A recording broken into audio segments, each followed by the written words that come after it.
We've been talking a lot lately about time travel, portals, parallel universes, Planet X, many things, psychic abilities, all connected. Today, I would like to share a story with you about a man that was called a madman who built a time machine in his backyard. And I'm going to be adding some personal knowledge to all of this.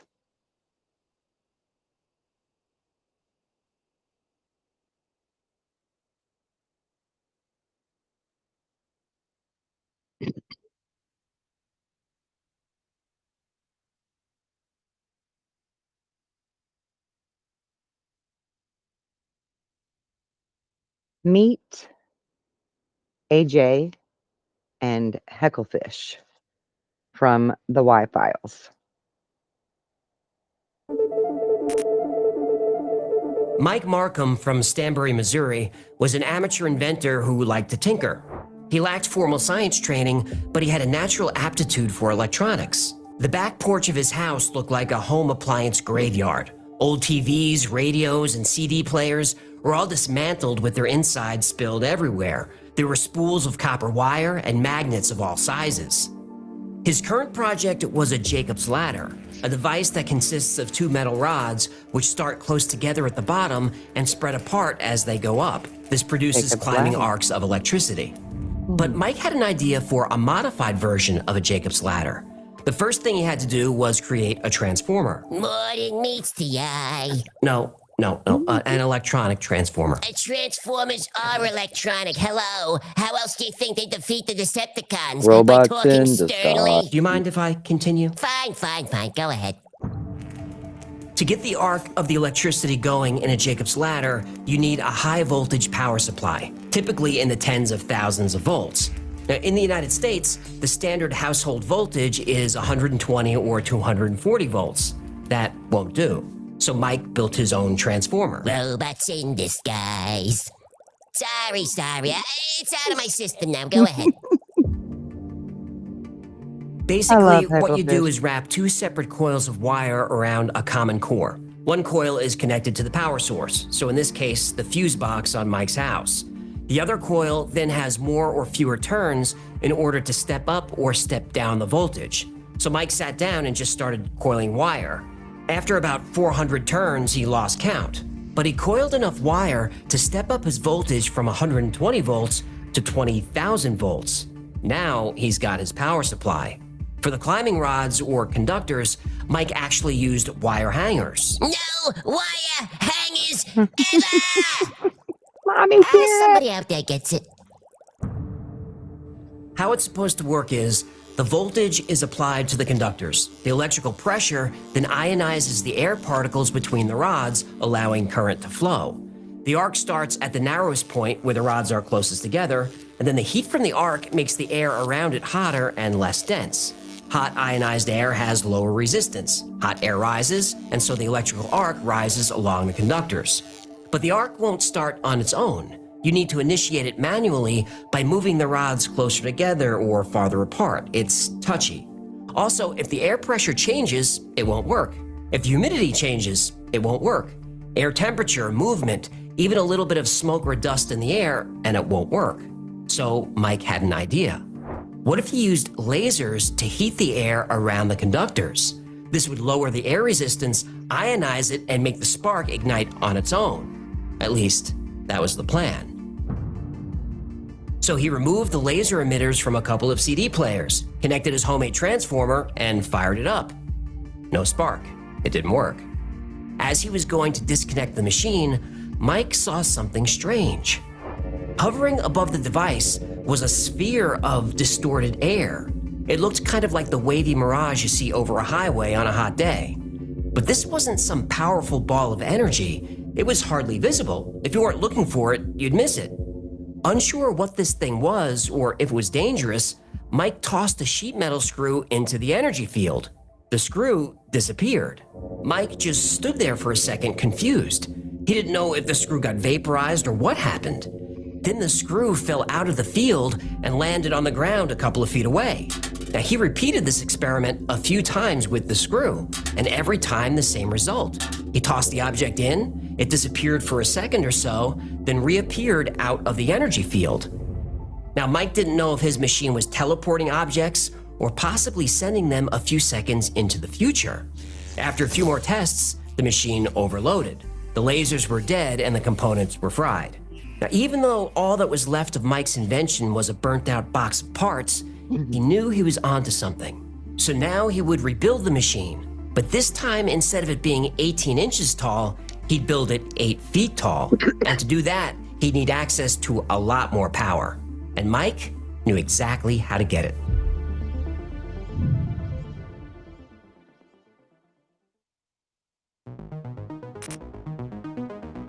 Mike Markham was pretty sure he invented a time machine, but to really test it, he'd need to scale up his invention. His prototype was only about 18 inches tall. Now he wanted to go bigger. Scaling up the parts of the machine wasn't a problem. Bigger conductors and even bigger lasers were available. The problem was power. He needed lots of it. His house gave him 120 volts. He stepped that up to 20,000 volts for the prototype, but his homemade transformer blew out after just a few minutes. If Mike was really going to scale and test his machine, he'd need transformers that can handle 50,000 volts or more without breaking a sweat.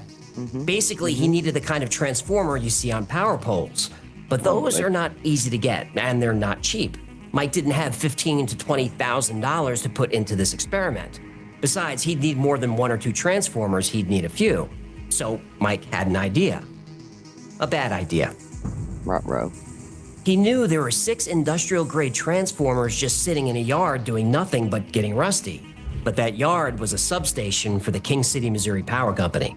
So Mike called a couple of friends with pickup trucks and in broad daylight drove to the substation, loaded up the transformers, and drove away. A few weeks later, he had his next version of the machine. The transformers were connected to the grid, new lasers were in place, and the wire hanger conductors were upgraded to 4-foot-long, half-inch metal rods. This thing was a beast. Now, the moment of truth. Mike powered up the machine. There was a loud crack, a spark, and then nothing. His whole house went dark. The new machine knocked out the power. Then Mike looked out the window. He knocked out the power in the whole town. It took some tinkering, but soon Mike was able to get the machine running without causing brownouts all over town. And the machine? I just want to interject right here to again remind you how beautifully, magnificently we as human beings were created, that we too can knock out the power to many homes by tapping into the free energy all around us, the same way that Tesla did, but without the coil. Because we are living, breathing, walking, biological conductors, transmitters, receivers, stabilizers, or destroyers of the energy around us. How do I know this? Why would I say this to you? Oh, because contrary to what people say, Mo Frere, I personally have tapped into universal energy that is all around us in this ether that we call dark matter or spooky matter that we can't see, but we can wave our hands through and we walk through all the time. I tapped into it to heal a person that asked me to heal them, heal their leg, but also at the same time did not believe that I could truly do it. So they were negatively blocking me with their thoughts. Intentional or unintentional is not the point here. The point is that psychically, energetically, I could pick up on this blockage. And so I was trying to override them by grabbing more energy from the ether to heal them with. Perhaps a little bit of ego was involved there, yes. Perhaps indeed it was. But even if not, the point remains. I overrode natural laws of tapping into the ether and went into full throttle mode. And when I went into full throttle mode, I not only knocked out the power to the home that we were in, but all of my neighbors and all of a total of 800 some people. And when we looked on the power outage map for our local utility company, lo and behold, the house I was in was ground zero.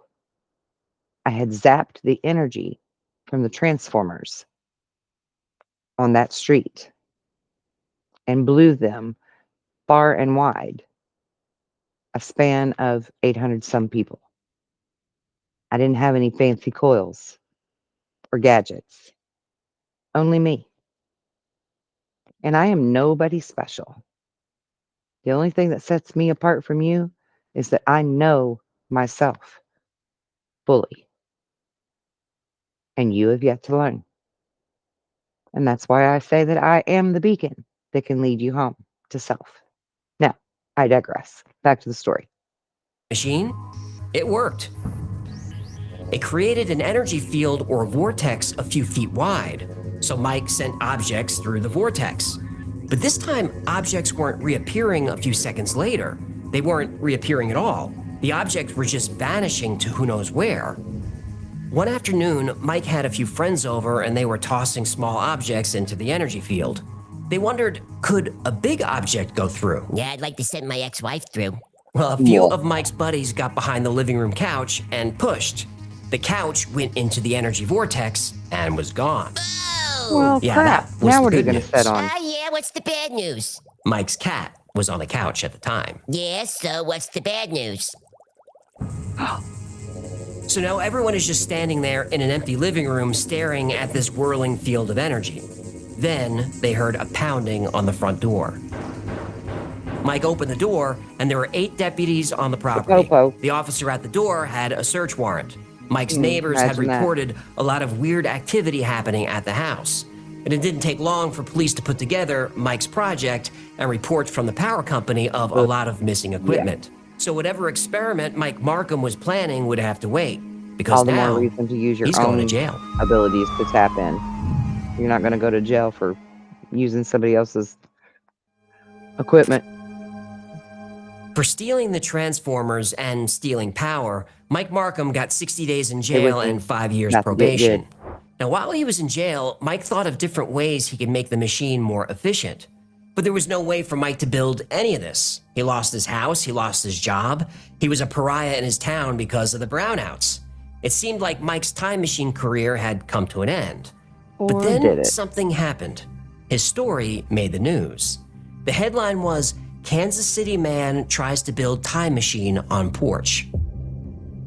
A Missouri worker set out to make a time machine on his back porch. The contraption he came up with was not completely off the mark, according to scientists. There are theoretical physicists working on those areas, and it's not total nonsense, according to the chairman at the physics department at the University of Missouri at Kansas City. The Stanberry police say the voltage that Markham had diverted into the contraption caused power interruptions in and around the northwest Missouri town of about 1,300. Markham was arrested January 29th on a felony charge of stealing the transformers from a power generating station in Kings City. He pleaded guilty, and last month was placed on 5 years probation. Police said the transformers had a capacity of 12 to 76,000 volts each, enough to easily cause electrocution or an explosion. Markham, who told police that he has 2 years of college-level electrical engineering, said he was building a time machine, but didn't have enough power for it. That's according to the Stanberry Police Chief Tom Hampton. And that headline caught the interest of someone who would change Mike's life Oh. forever. Let's go!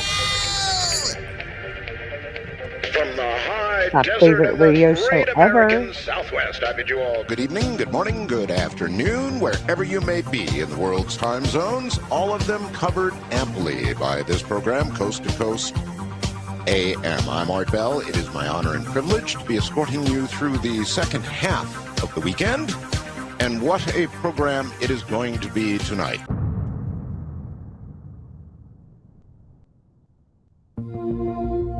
If you're building a time machine and you need help getting the word out, there's no better person in the world to help you do that than Art Bell. I set out to find young...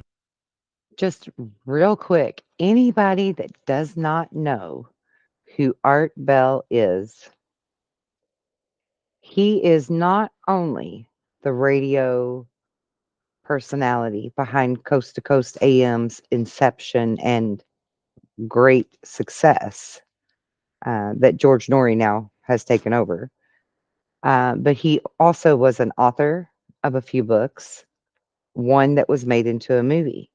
I'm sure you're familiar with the title. It's called The Day the Earth Stood Still.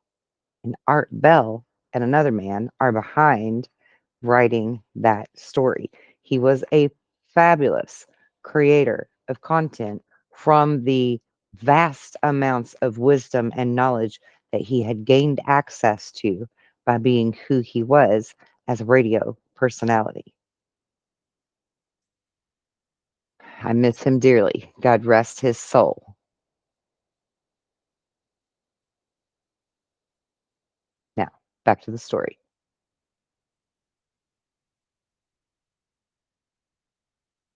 Mr. Markham, and I found him.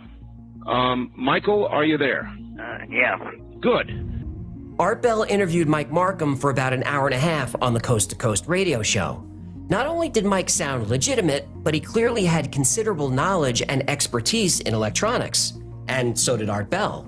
Let's say it's 400 turns in your primary, and there's 4,000 turns in your secondary. Mm-hmm. Well, 10 times the turns, then you'll get 10 times the voltage. Right. Watts, amps, voltages, stepping up, stepping down. Art knew about all that stuff. If Mike was faking it, he wasn't going to fool Art Bell. Well, this was, I was using square waves to where I could actually, it was easy, controlling the duty cycle is easy to control the voltage that way. Right. So, because you can't really find, it's hard to find variacs rated at megawatts, so. Well, man, I'll tell you, if you were using square waves, I bet the ham operators heard you for miles. And he didn't try to fool anyone. And he should have been using scalar waves, but that was a very good start to use square waves. And I'll explain that in a moment. Mike came across as humble. He wasn't looking for fame or attention. In fact, Art Bell is the one who tracked Mike down and convinced him to come on the air. Millions of people listened to that interview that night, and before long, people were calling in with offers. Some had transformers they would donate, others had property he can use, and plenty of people were ready to financially support Mike in building a new, bigger machine. How do you feel about the possibility, Michael, of somebody coming along and being your mentor even more than this, maybe contributing money to build a great big gigantic version? Oh, that'd be great. That'd be like a dream come true. For the next few days, offers came in, and Mike, with his new team, created a plan. He corresponded with a few physicists and picked their brains about his technology and how it could be used for time travel. Several scientists helped Mike come up with an idea for a mechanism with rotating magnets that would make the machine easier to control. So Mike got a warehouse. Hence, giving it a scalar wave container rather than the square wave. And I'm just going to back this up a minute so that you can see this image again. He corresponded with a few physicists and picked their brains about his technology and how it could be used for time travel. Several scientists. Look closely at this design. What does this remind you of? Does this look like a large-scale bank teller chute? You know, like we would put our money or our check in and send it to the teller inside?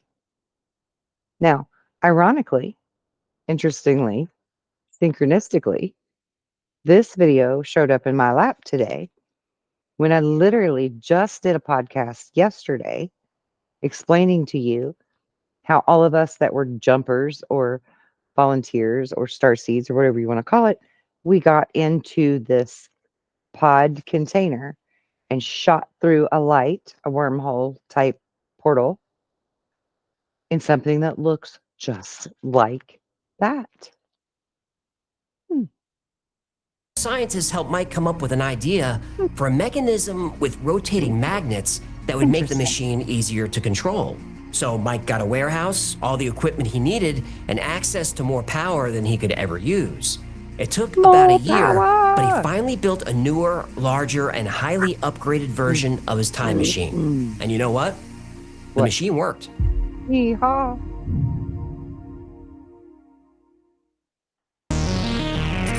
The machine. It took almost 18 years, but Art Bell was finally able to catch up with Mike Markham. Honestly, Art thought Mike was dead. And I called you madman because I was convinced you were going to absolutely fry yourself alive and turn into a French fry. There are other people who have been involved in time travel, Mike, that I've had on the show, and honest to God, Mike, they're gone. I don't know where they are, whether it's Teeter or Anderson, others that we've had on the show, they're gone. I mean, they're gone. Does anyone know who Teeter is that he mentions? Anderson, I don't know anything about. But John Teeter was a time traveler that I also was in communication and contact with. True story. True, absolute story. From 2011. Yeah, 2011 until around 2015, 2016, maybe 2017. I think it was closer to 2017. That sounds about right. It was about 6 years. It wasn't constant communication, but it was definitely communication, and I've done other podcasts talking about that actually. He gave me a lot of information, and as a matter of fact, that PDF that was passed to me because I was recognized as a member of the Emerald Order of the Melchizedek came from John Teeter, the time traveler. Interesting, isn't it? Everything is so interesting. But Mike Madman Markham was very much alive, and a lot had happened since the last time he and Art spoke. Because of Mike's last appearance on Coast to Coast, he suddenly had a lot of benefactors. He had a little money, equipment, and lots of power. Mike set up in a warehouse in Overland More Park, Kansas, power! and there he built several iterations of his time machine. The most successful version used rotating magnets. So instead of having a small energy vortex, Mike was able to create what he called a plasma tornado. Yeah. Maybe it'll be more efficient Scalar if I waves, use, baby. instead of using basically heat from a laser in a cold room, the differential, the temperature difference between those two to stir the plasma, maybe even more efficient if I use the magnetic field to stir it. That's what I ended up doing. Use the magnetic field to do what? Basically, it's, well, in simple terms, this thing looks like basically a plasma tornado. So how Now. much power do you need? But wait, there's more. Because you don't need to build a time machine in your backyard. You don't need to steal someone else's equipment so that you have more power. Why do I say this? Because that is exactly what my brother and I did when we put our hands together and connected our energy through our two conduits and focused our energy on that power line in between my house and my pump house and made that wire start jump roping. And we were physically, visually being shown scalar waves in action. And it amped us up, literally. That expression is so literal. It amped us up so big. We were so elated, full of energy, and being tickled and curious and wanting to know what else was going to happen next. And by the way, we kept hearing it do a pop every time it would hit the concrete pump house. It would wave through and go pop, wave through and go pop. And the bigger our energy got, the faster the waves were. And when the waves started getting really fast, it hit the pump house with a pow, which startled us both. And we let go of each other and giggled because we didn't know what had happened. And best we knew, we blew out the electricity inside of the pump house that made the lights work, because that's the only kind of electric it had was just a light switch. But a few moments later, we start hearing this sound coming from the other side of the pump house in the cornfield. And again, I have done many podcasts on this before for the past 5 years, ever since I've been doing public speaking. We hear this sound that sounds just like thick plastic whipping in the wind, like it's hanging on the clothesline and the wind is blowing it real hard. That sharp woof, woof, woof sound. And we're like, what in the world is that sound? And so we're looking and we start seeing corn stalks flying up left and right out of the cornfield, right? And this path being made through the cornfield, beelining across in front of us from left to right. And the pump house was on our left, mind you.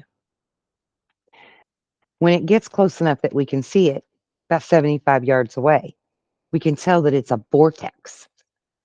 And it looked just like that mirage that he was talking about. Like when you're driving on the road and you see that heat on the road and it looks like water, shimmery water. It looked just like that. And it was a vortex, like a 5-foot tall tornado is what it looked like, tossing the corn stalks around as it tore through the cornfield. Jumped the ditch, hopped up on the road, went across the road, down the other side, jumped the ditch, across the field, and into the woods before it petered out. My brother instinctively wanted to jump into it and see where it would take him. Like we both knew instantaneously it was a portal. We had created a portal, a vortex, right? You have to have the toric field. You've got to have the torsion spin to create a vortex. And the vortex creates the portal. It's a whole fusion thing, right? I'm not going to go into all that. But intuitively, we both knew we had created a portal. He wanted to jump into it, and I tackled him to keep him from doing so because I didn't want him to get in it and not be able to come back. Now, my brother wouldn't have cared if he couldn't have came back. The only one reason he would have minded not coming back is just not being able to tell me what he was seeing on the other side and communicate with me over it. Because that's how inquisitive the two of us are scientifically with learning who we truly are. We've been doing this our whole life. Human beings are amazing creatures.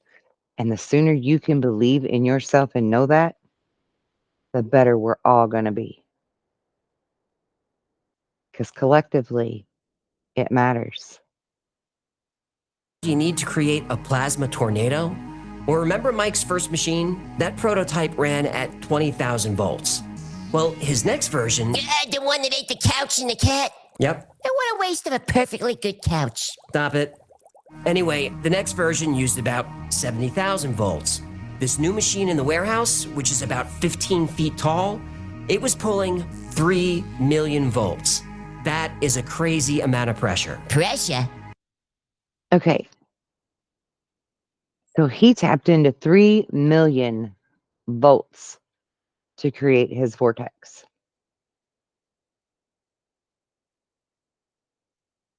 I don't know how to measure what my brother and I did, but imagine what kind of power we were tapping into there. And you can too. And I can teach you. Well, in simple terms, volts measure the pressure of force driving the electric current. So think of electricity like a water hose. Amps are how much water is flowing through the hose, or how much power is running through a circuit. Most households get between 100 and 200 amps of power. Well, unless you got a grow room, then you need a lot more power. What did I say about this? Good point. Tomatoes! I was growing tomatoes! Anyway, amps Sure are you the were. amount of power. Voltage is the pressure of the power. So imagine taking that water hose and making the end of it smaller and smaller. That increases the pressure of the water coming out of the end. So even if you don't have a lot of amps, you can still create really high voltage. That's what a transformer does. So Okay. It just hit me. So my brother and I are two small conductors, two small transformers, if you will. And we're connected and we're focusing on that very low amp power line, very small, narrow wire. And because we were amping up so big on that small wire, that's why it blasted out so huge. Yeah, that's why it happened. So using juice from the power company, supplemented by a couple of generators, Mike had more than enough power to run his machine. 2 cylinders, 1 cylinder inside the other. Right? With a magnetic, with another, basically a circle of magnetic electromagnets around it. So basically, you got a bunch of plasma like inside of it with a magnetic field rotating it. You know, what you are describing, I'm sure you've heard stories of the Philadelphia experiment, right? Yeah. Project. Well, they described a similar electronic setup with regard to the rotating magnetic fields. Art correctly pointed out that this is how the Philadelphia experiment was done, with high voltage and rotating magnetic fields. In fact, when Mike was arrested, That didn't he fare told well the for police them. he was building a time machine. Now, of course, they thought he was nuts, but several scientists said that if building a time machine was possible, Mike's technology was on the right track. Because Einstein's equations do allow for time travel. And they're blueprints, blueprints for different kinds of time travel designs that are compatible with Einstein's theory. For example, gigantic spinning cylinders. You go around the cylinder and you come back before you left. So now Mike started testing the machine by sending objects through the vortex. First, And real quick, I'm just going to add to that I've wrote an equation for the ability of our focused thought to amplify the action of the intent.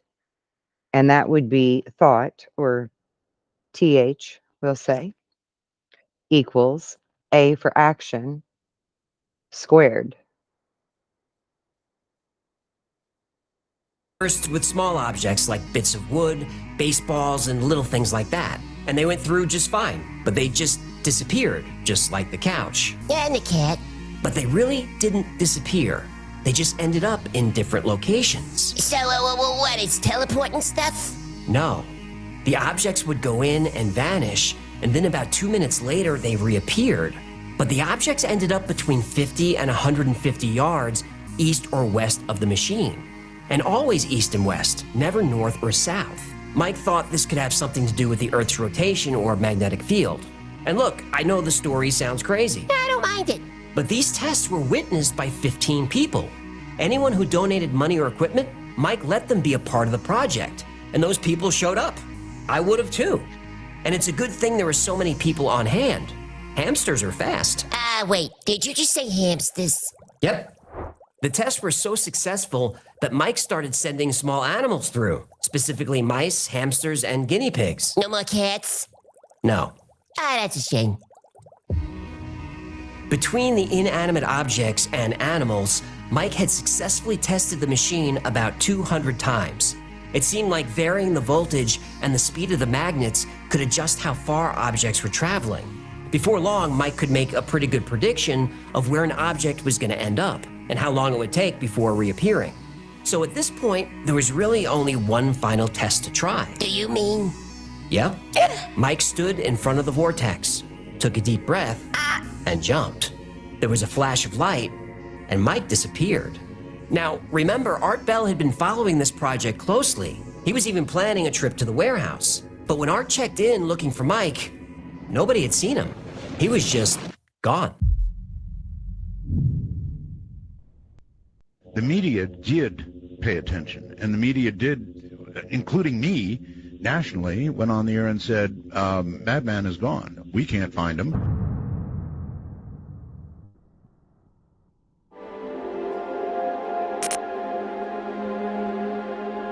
When Mike came to, he was not in the warehouse. He was lying in the middle of a field somewhere with the worst headache he'd ever had. And there was a big problem. He had no memory of how he got there. He didn't even know his own name. So he got up and just started walking. Now, it took some time, but his memories slowly returned. Eventually, he hit Fairfield, Ohio, a suburb of Cincinnati. And Fairfield is 800 miles due east of the warehouse in Overland Park, Kansas. But Mike had no driver's license or ID of any kind, no credit cards, no money. So he went to the nearest homeless shelter to grab a meal and get his bearings. When he got to the shelter, he saw a newspaper. He had jumped 2 years into the future. Mike took a few odd jobs and got together enough money to take a bus back to his warehouse in Overland Park. When he got there, the warehouse was empty. Everything was gone. The machine, all the videos that he took of each test, and all his notes, every bit of documentation was all gone. Men in Black. Could have been the Men in Black, or it could have just been the landlord who thought Mike was gone, so he just stole the equipment or threw it away. No way, that stuff is still out there somewhere. It might be. Now, Mike was pretty sure he could recreate the machine. He felt he could remember 90 to 95% of the process, but it would take a lot of money. The equipment in the warehouse was worth a couple of $1 million. But Mike still had memory gaps. He couldn't remember whose donors were. His list of supporters was in the warehouse. And that brings us to Mike's third appearance on Coast to Coast. He caught Art Bell up on everything that happened. And although he wasn't looking for money, once again, people were ready to help. This one guy suggests, I'm actually looking at the website now, go to, tell him to set up a GoFundMe account. Yeah, GoFundMe or, well, that's crowdfunding, right? Art also recommended that Mike pursue a book deal. And Mike admitted that he's no author, but if he teamed up with a ghostwriter, he could certainly cover all the technical details. Another suggestion was work with the government. No! What would you cooperate with them, or? The thing with DARPA, well, I don't have firsthand experience with them, but I'm willing to bet they try to militarize every... I mean, basically the check isn't free and clear. There's always strings attached. I hear that. Smart Good man. answer. So Mike had options, and Art Bell encouraged him to keep working. All right, everybody, that's it. Everybody in the world wanted an update on Madman Markham, and now you've got it. He's not going to stop. What's next for Madman? Only time will tell. Good night. Aw, nice pun on the word, play on the words there.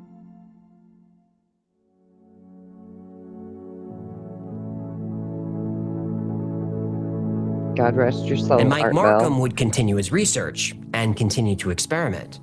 Mike wanted to travel again, but he needed to bring things with him, so when he woke up, he could quickly get up to speed in case his memory failed again. A big problem he kept running into was that nothing metal could go through the vortex. Well, metal could go in, but it was unpredictable. Sometimes metal would come right out like those sheet metal screws, Interesting again. or sometimes the metal would explode in a shower of sparks.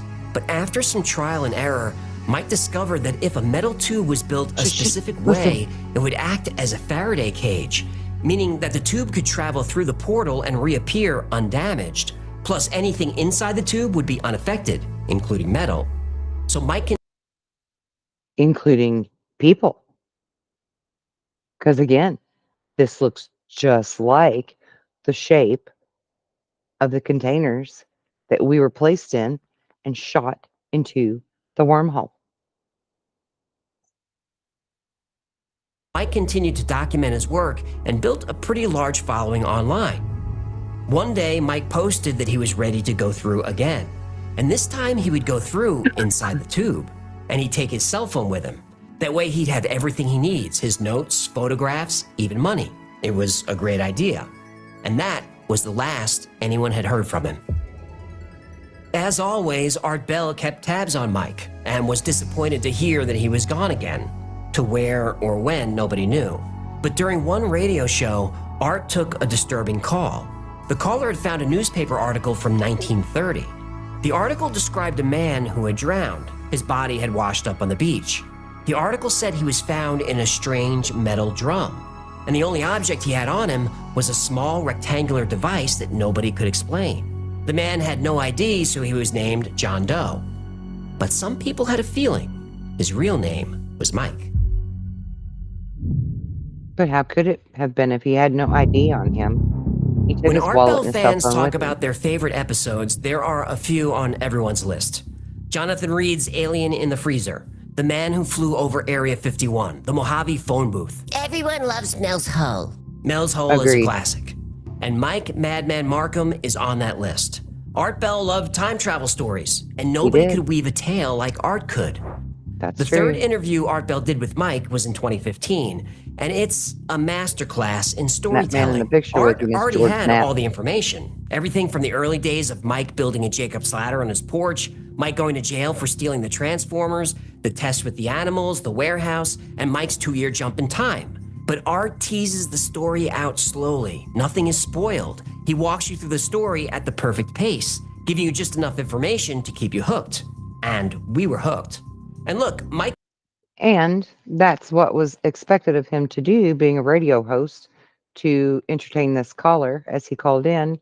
And I mean, what else was he to think about Mad Men? He hadn't heard from him for 8 years. For all he knew, this was him.